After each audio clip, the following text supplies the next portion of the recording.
জয়গুরু ইষ্টপ্রাণ দাদা ও মায়েরা, আজ ইষ্ট প্রসঙ্গে শ্রী শ্রী আচার্যদেবের এই অমৃতময় কথাগুলি জেনে নেব। খুবই গুরুত্বপূর্ণ একটি বিষয়। আচার্যদেব হীরেন পাঞ্জাদাকে জিজ্ঞেস করলেন, হাতের সুতোটা কিসের? শাশুড়ি বেঁধে দিয়েছেন?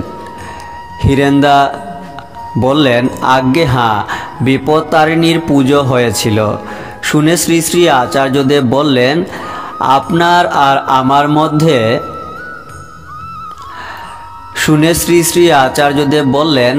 আপনার আর আমার কোথায় তফাৎ জানেন?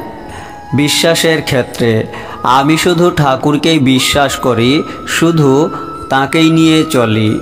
তাই আমার কোনো বিপদও নাই, তারিণীও নাই।